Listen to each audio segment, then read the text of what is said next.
بسم اللہ الرحمن الرحیم۔ السلام علیکم۔ یہ کاشانہ بصیرت کا آڈیو بک چینل ہے اور آپ جو کتاب سماعت فرما رہے ہیں اس کا نام ہے عقائد امامیہ۔ اس کی تالیف کی ہے آیت اللہ جعفر سبحانی نے اور اس کا ترجمہ کیا ہے سید قلبی حسین رضوی نے۔ آئیے سنتے ہیں اس کا پارٹ نمبر 3۔ اصول عقائد 10واں حصہ حدیث اجتہاد اور فقہ۔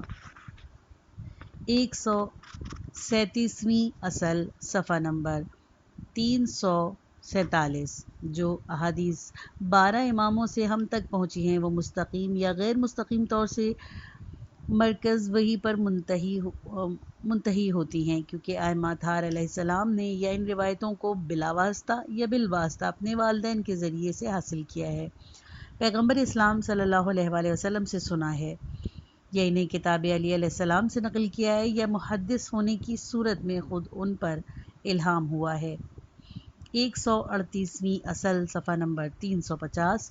رسول گرامی صلی اللہ علیہ وآلہ وسلم اور آپ کے اہل بیت علیہ السلام کی احادیث کو شیعہ علماء نے حدیث کی معروف کتابوں میں اکٹھا کیا ہے اور کتب اربع یعنی کافی، فقیہ، تہذیب اور استبصار شیعہ اجتہاد کے محترمین مصادر ہیں۔ 139ویں اصل صفحہ نمبر 353۔ شیعہ فقہ میں روز اول سے فقہ پر اجتہاد کا دروازہ کھلا تھا اور یہ کبھی بند نہیں ہوا ہے۔ اسی طرح ان کا اجتہاد مطلق ہے، نہ کہ ایک خاص مذہب و مسلک کے دائرے میں۔ شیعوں کے اجتہاد کی بنیادیں جیسے کہ بیان ہوا ہے کتاب، سنت، اجماع اور عقل پر مستحکم ہیں۔ 140ویں اصل صفحہ نمبر 355۔ صحابی کا قول اس صورت میں حجت ہے جب وہ سنت پیغمبر صلی اللہ علیہ وآلہ وسلم کو نقل کرے، لیکن اگر قرآن و سنت سے اپنا نظریہ پیش کرے تو ان کا قول دوسرے مجتہد پر حجت نہیں ہے۔ 41ویں اصل صفحہ نمبر 356۔ ہر مسلمان پر واجب ہے کہ عقائد اور اصول دین اور خود یقین حاصل کرے، لیکن فروع دین میں کسی مجتہد کی تقلید کر سکتا ہے۔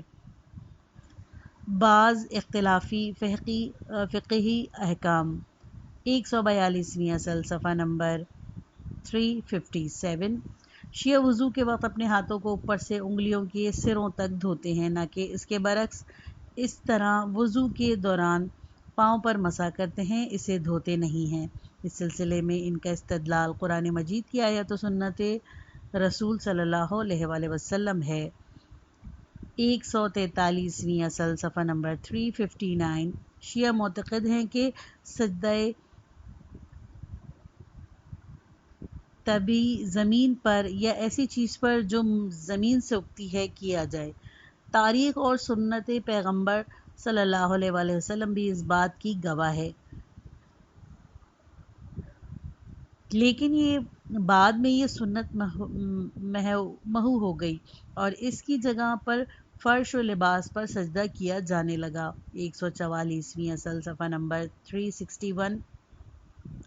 نماز ظہر و عصر اور مغرب عشاء کو الگ الگ پڑھنا مستحب ہے، لیکن انہیں ایک ساتھ بھی پڑھا جا سکتا ہے، جیسے کہ تمام مسلمان عرفات اور مزدلفہ میں دونوں نمازوں کو یعنی ظہر و عصر اور مغرب عشاء کو ایک ساتھ پڑھتے ہیں۔ پیغمبر اسلام صلی اللہ علیہ وآلہ وسلم نے بھی مقرر طور پر بغیر کسی عذر کے دو نمازوں کو ایک ساتھ پڑھا ہے تاکہ امت کے لیے سہولت کا دروازہ کھلا رہے۔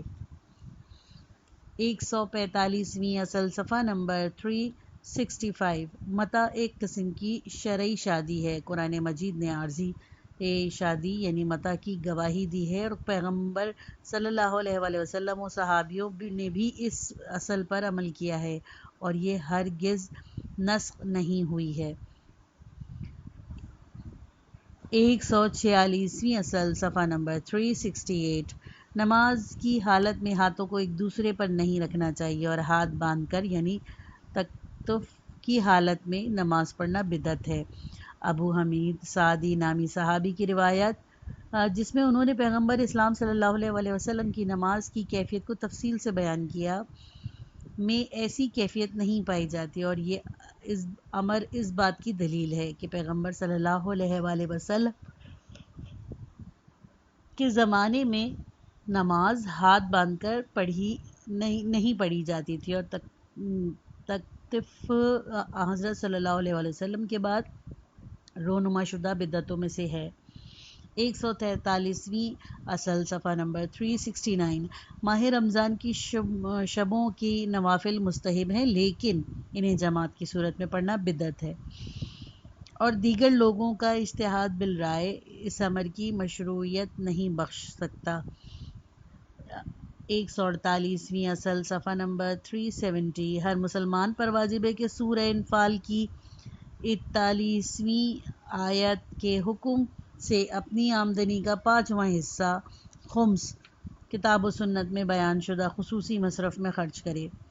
149ویں اصل صفحہ نمبر 372۔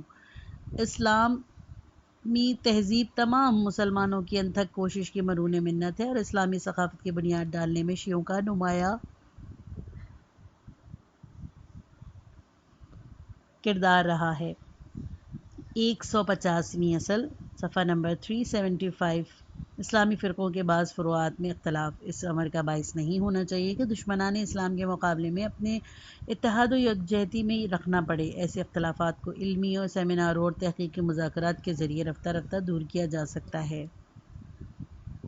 مصادر و منابع صفحہ نمبر 377۔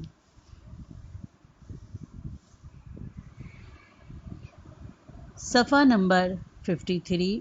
بسم تعالی عرض ناشر۔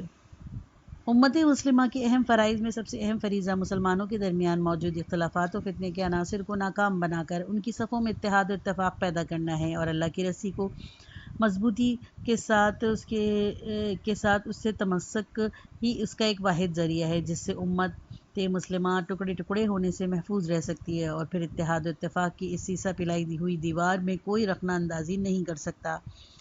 کیا یہ حقیقت نہیں ہے کہ اس وقت سامراج اور کفر و نفاق کی عالمی طاقتیں پوری قوت اور جدت ترین وسائل اور ذرائع ابلاغ سے لیس ہو کر الہی مقدسات خصوصاً اسلام اور قرآن مجید کے مقابلے میں صفارہ ہو چکی ہیں؟ کیا یہ حقیقت نہیں ہے کہ دشمنان اسلام ملت اسلامیہ کو پارا پارا کرنے کے لیے مسلمانوں کی صفوں میں اختلاف، افتراق، شک و بد نظمی اور کی فضا پیدا کر کے ان کی شان و شوکت اور عظمت کو نابود کرنے کے درپے ہیں، اور اپنے ان منحوس ارادوں کو عملی جامہ پہنانے کے لیے ہر لمحے طرح طرح کے منصوبے بناتے ہیں؟ اور اس سلسلے میں انہوں نے ذرائع ابلاغ کے جدید اور نت نئے وسائل جیسے روزنامے، مجلات، video, TV, internet, film, کتاب و مقالات وغیرہ کی بھرمار کر رکھی ہے۔ اگر ایسا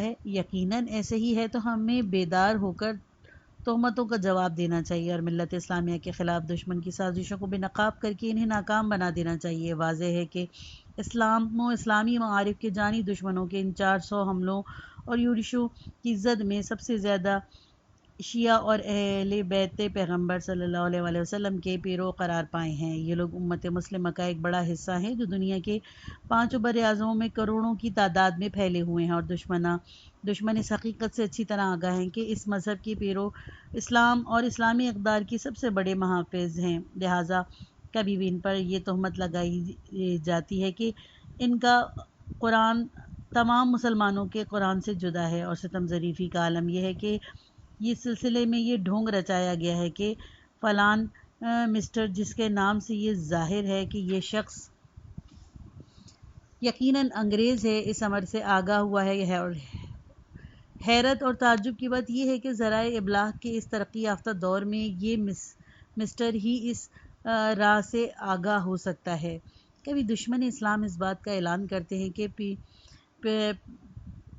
پیروان اہل بیت علیہ السلام کافر ہیں اور ان کا خون بہانا جائز ہے، ان کے توحید، عدل، نبوت، معاد، نماز، روزہ، حج اور زکوٰۃ کا کوئی فائدہ نہیں، ان کا اشہد ان لا الہ واشہد ان محمدًا عبدہ ورسولہ انا خیر الخاتم الانبیاء کا اقرار و اعتراف توحید اسلام کی دلیل اور ثبوت نہیں۔ اس طرح ان کے دسیوں اور سینکڑوں جھوٹ، افطرا اور تہمتوں کے پلندے بنا کر صہیونیت کے بین الاقوامی ذرائع ابلاغ اور مطبوعات اور ادارے دنیا بھر میں اس کا پروپیگنڈا کرتے رہتے ہیں۔ حقیقت میں یہ پروپیگنڈے کی کوئی نئی ایجاد نہیں ہے، بلکہ یہ صرف اس طرح کا شیوا اور طریقہ کار بدلا ہے، ورنہ کیا یہی مظلوم عالم حضرت علی بن ابی طالب علیہ السلام نہ تھے، جو بنو امیہ کے دارالخلافہ میں تارک الصلاۃ کے عنوان کے نام سے مشہور کیے گئے؟ کیا حسن و حسین علیہ السلام ابن علی علیہ السلام نہ تھے، جنہیں خوارج اور اپنے نانا رسول اللہ صلی اللہ علیہ وآلہ وسلم کی سیرت کے مخالف کے طور پر پیش کیا گیا؟ حوزہ علمیہ قم کے محترم و محقق استاد آیت اللہ جعفر سبحانی نے دشمنوں کے ان بیجا حملوں کے مقابلے میں عقائد و معارف اور اہل بیت علیہ السلام اور ان کے پیرووں کے اعتقاد کو زیبا اور مثبت انداز میں عقائد امامیہ کے عنوان سے تعلیف فرمایا اور اعلان کیا کہ یہ ہیں ہمارے عقائد اور معارف، اور یہ ہیں اسلام کے وہ احکام جن پر ہم اعتقاد رکھتے ہیں، ان پر عمل کرتے ہیں، اس راہ پر اپنی جان و مال کی قربانی دینے سے دریغ نہیں کرتے۔ مجمع جہانی اہل بیت علیہ السلام، جس کا قیام ولی امر مسلمین حضرت آیت اللہ عظمیٰ خامنہ مظلم الاعلیٰ کی عنایتوں سے عمل میں آیا، نے عقائد و معارف اہل بیت پیغمبر صلی اللہ علیہ وآلہ وسلم کی نشر و اشاعت اور اہل بیت کی پیرووں کی خلاف لگائی جانے والی تہمتوں اور افتراء کے پردازیوں کو تشت ازبام کرنے کی ذمہ داری اپنے کندھوں پر اٹھائی ہے۔ آیت اللہ جعفر سبحانی کی مذکورہ کتاب کو دنیا کے مختلف زبانوں میں من جملہ اردو میں ترجمہ کرنا اسی سلسلے کی ایک کڑی ہے۔ امید ہے کہ تشنگان حقائق و معارف اہل بیت علیہ السلام اس گراں قدر کاوش سے بھرپور استفادہ فرمائیں گے، اور انشاءاللہ بارگاہ رب العزت میں ہماری یہ کوشش قبول ہوگی، آمین۔ مجمع جہانی اہل بیت علیہ السلام، صفحہ نمبر 55۔ پیش لفظ: آج کے انسان کا دین کی طرف میلان اور اس کتاب کی ضرورت۔ عصر جدید کو صنعت و ٹیکنالوجی کے عصر سے تعبیر کیا جاتا ہے، کیونکہ انسان نے آخری صدی میں اس میدان میں نمایاں ترقی کی ہے، اور بجا ہے کہ اس امر کو ان خصوصیات کے تناظر میں اہمیت دی جائے، لیکن اس خصوصیت کے پہلو بہ پہلو کی ایک عظیم ثقافت کا ظہور بھی پایا جاتا ہے، اور یہ یقیناً آج کے انسان کے دین اور دینی تعلیم کی طرف اہمیت اور رجحان ہے۔ دین کی طرف انسان کا میلان اس کے اصلی اور قدیم ترین میلانات میں سے ہے۔ تاریخ نے اسے ثبت کیا اور کر رہی ہے، اور استوار و محکم اسناد و شواہد کی بنا پر ثابت ہو چکا ہے کہ انسان اپنی زندگی کے کسی بھی موڑ پر دین کی طرف توجہ اور مذہب کے احساس سے بے نیاز نہیں تھا۔ اس کے باوجود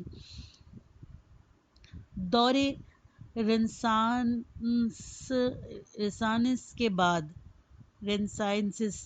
بعد سائنسی دنیا میں روز افروز ترقی کے نتیجے میں انسان کا مادیات پر تسلط بڑھا۔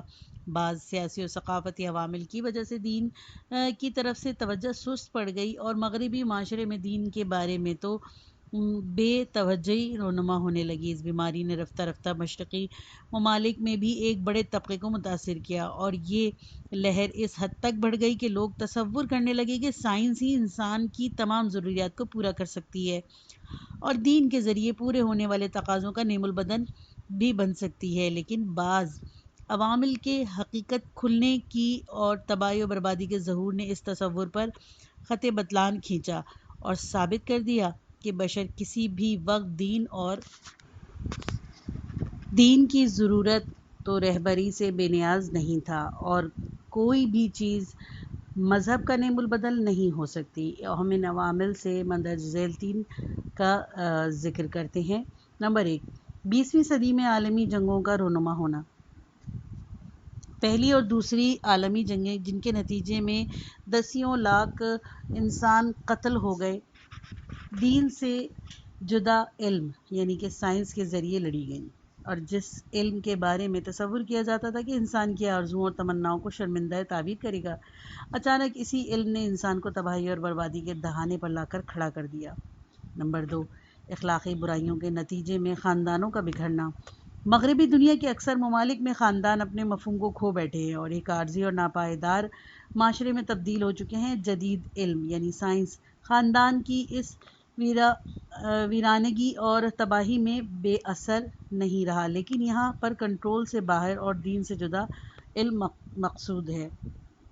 اس امر کی وضاحت لازم ہے کہ اس کا یہ مقصد نہیں ہے کہ جدید علم بہرحال ضرور نقصان کا مظہر ہے، بلکہ اصل مقصد یہ ہے کہ علم و ٹیکنالوجی چونکہ دنیا دینی اور معنوی قیادت اور رہبری سے محروم ہو چکی ہے، اس لیے ان نقصانات اور تزلزل کا باعث بن رہی ہے۔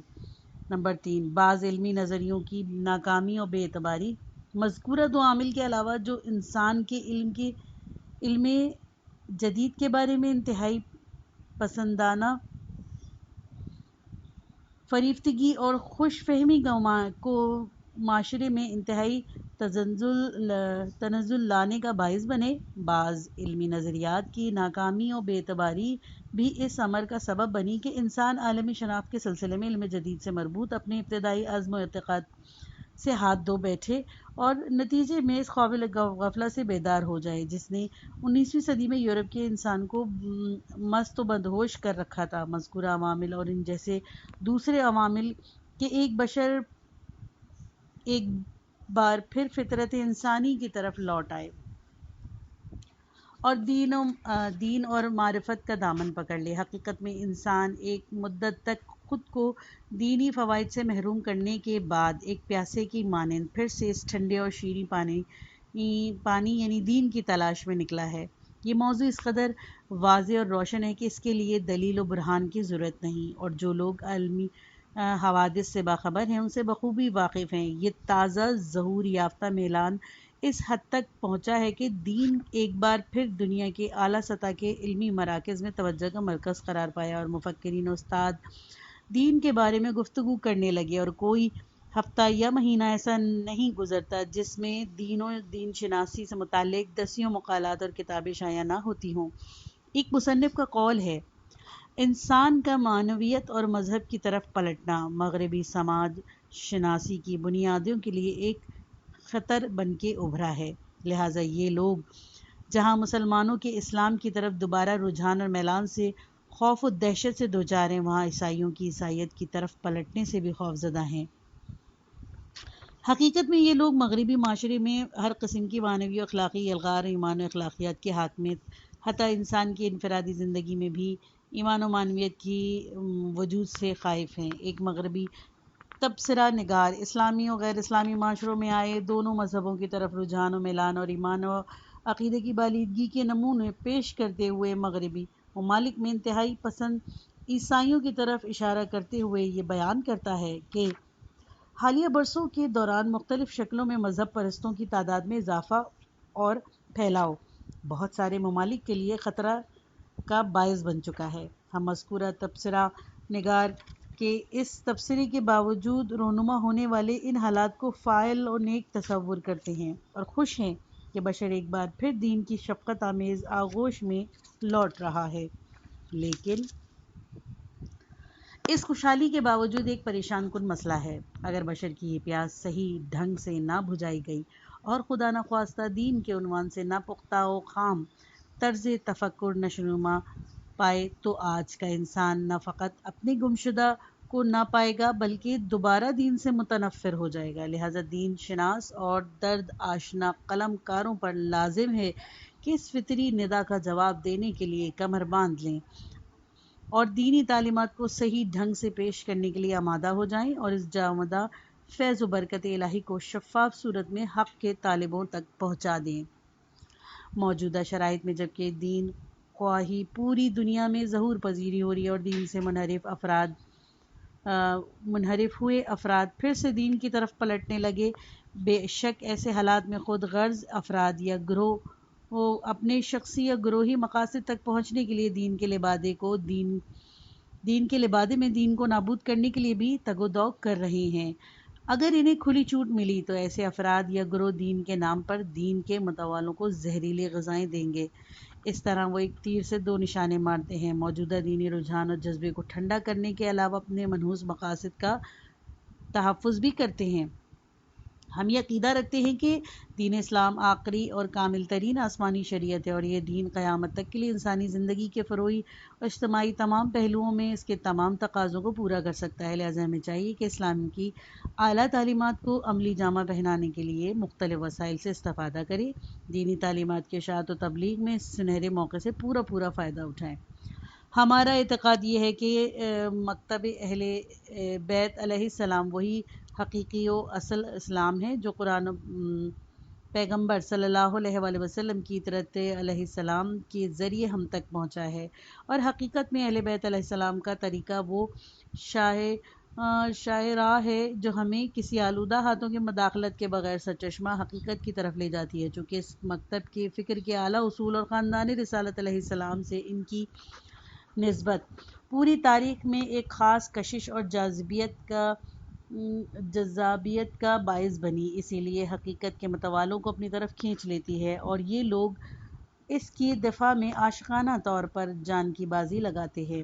حقیقت کے طالب جو دینی حقائق کو خدا کے آخری صاحب شریعت پیغمبر اکرم صلی اللہ علیہ وآلہ وسلم اور ان کے اہل بیت علیہ السلام سے حاصل کرنا چاہتے ہیں، اس مختصر تصنیف کا مطالعہ کرنے کے بعد اسے اپنے لیے ایک چراغ راہ پائیں گے۔ ایسے لوگ اس اطمینان بخش تصنیف کا مطالعہ کر کے مکتب اہل بیت علیہ السلام کی حقیقت کو پا سکتے ہیں، اور مزید آگاہی کے حاصل کرنے کے لیے اس سلسلے میں سفارش کی جانے والی دوسری کتابوں کا مطالعہ کر سکتے ہیں۔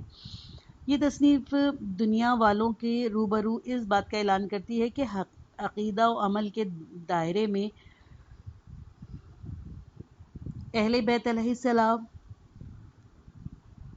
سے مربوط عقائد و معارف کے اصول یہی ہیں جو اس کتاب میں ذکر ہوئے ہیں، اور اس کے علاوہ جو کچھ بھی شیعوں سے منسوب کیا گیا ہے اس کتاب کے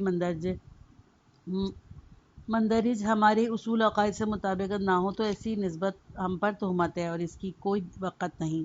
یہاں پر ہم اپنی بات کو مختصر کرتے ہوئے خدا کے فضل و کرم سے چند اصولوں کے ضمن میں مکتب اہل بیت علیہ السلام میں اصول اسلام بیان کر رہے ہیں۔ انسان اور کائنات کے بارے میں معرفت و شناخت اور اسلامی بصیرت کا کلیات کا بیان اسلامی اصول عقائد کے وسیع منصوبے کو حقیقت کا جامہ پہناتا ہے۔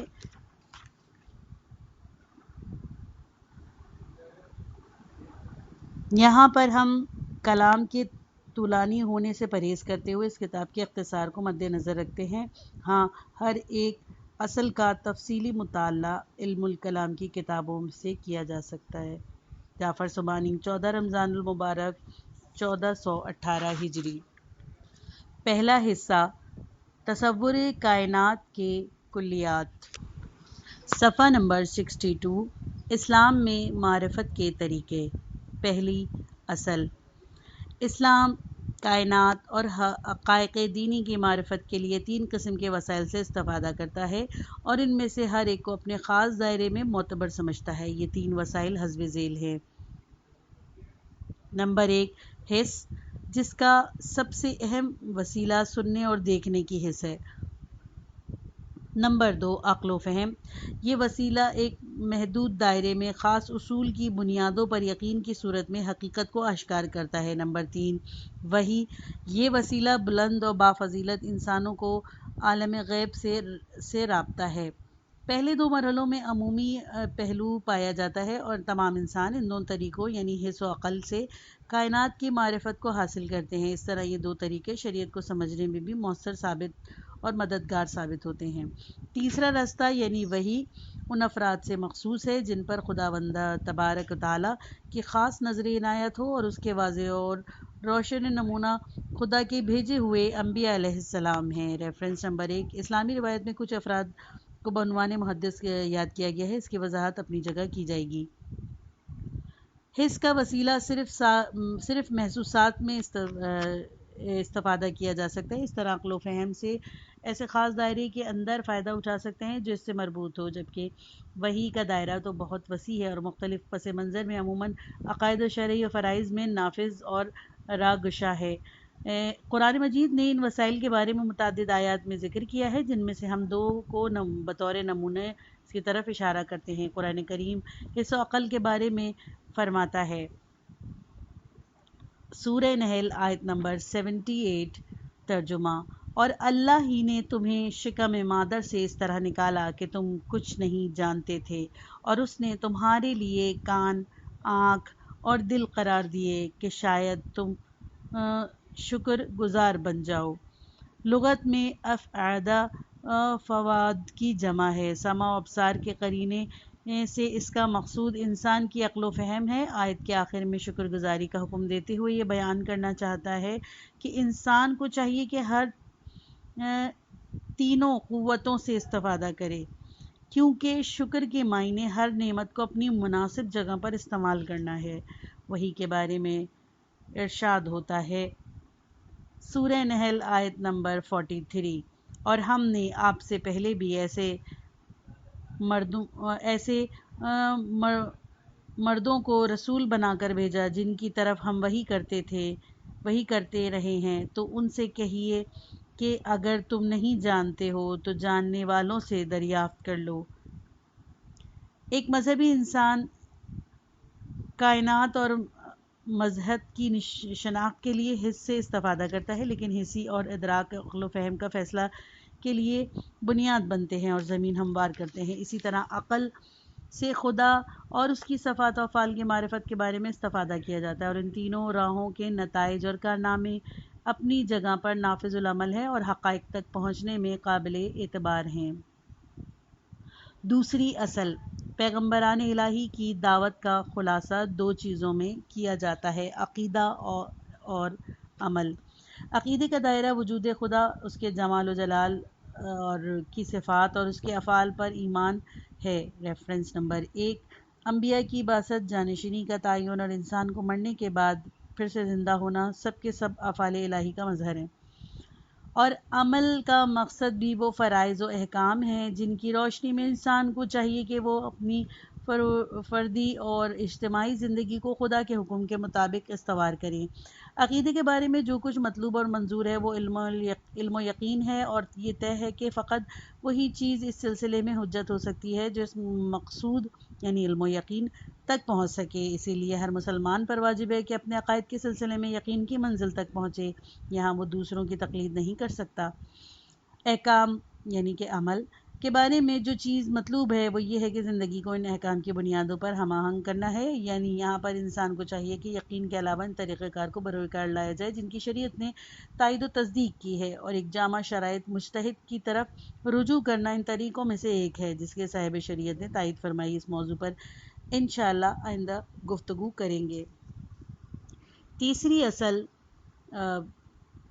ہم عقائد اور دینی احکام کے اثبات کے سلسلے میں معرفت کے تمام معتبر طریقوں سے استفادہ حاصل کرتے ہیں، جن میں عقل و وحی دو خاص طریقے ہیں۔ وحی کا مطلب ہے ہماری آسمانی کتاب یعنی قرآن مجید، اور احادیث ہیں جن کی سند سلسلہ پیغمبر اکرم صلی اللہ علیہ وسلم پر ختم ہوا۔ ائمہ اطہار علیہ السلام سے مربوط احادیث بھی سب کی سب سنت کے عنوان سے خدا کی حجت ہیں۔ اس کی وضاحت بعد میں کی جائے گی۔ عقل اور وحی ایک دوسرے کی حجت کی تائید کرتے ہیں۔ اگر ہم عقل کے قطعی حکم سے وحی کی حجت کو ثابت کر دیں تو وحی بھی اسی طرح کی عقل کی حجت کو ایک خاص دائرے میں تائید کرتی ہے۔ قرآن مجید میں بہت سے مواقع پر عقل کے فیصلے کی طرف متوجہ کرتا ہے اور انسان کو عجائب کے خلقت کے بارے میں غور و فکر کی دعوت دیتا ہے، اور خود بھی اپنی اس دعوت کو ثابت کرنے کے لیے عقل سے مدد لیتا ہے۔ کوئی بھی آسمانی کتاب قرآن کے مانند عقلی دلائل پر مبنی معرفت کو اہمیت نہیں دیتی۔ قرآن مجید میں معرفت و عقائد کے سلسلے میں عقلی برہان و دلیلیں حد سے زیادہ موجود ہیں۔ اہل بیت علیہ السلام نے بھی حجیت عقل پر جن مقامات پر عقل فیصلہ کرنے کی صلاحیت رکھتی ہو تاکید فرمائی ہے، اور ہمارے ساتویں امام حضرت موسیٰ کاظم علیہ السلام نے وحی کو حجت اور ظاہری اور عقل کو حجت باطنی تعبیر کیا ہے۔ ریفرنس نمبر 1،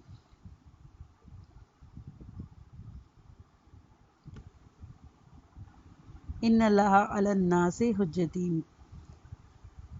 فالقول کلینی کافی، جلد اول، صفحہ نمبر 12۔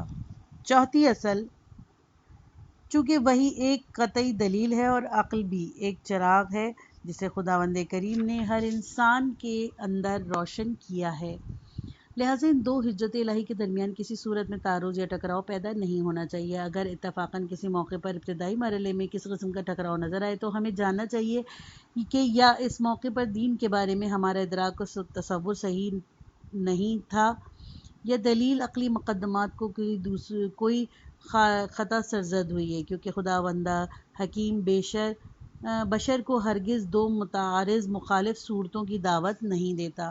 یہ پارٹ ختم ہوا۔ کتاب کا اگلا حصہ نیکسٹ پارٹ میں سنیے۔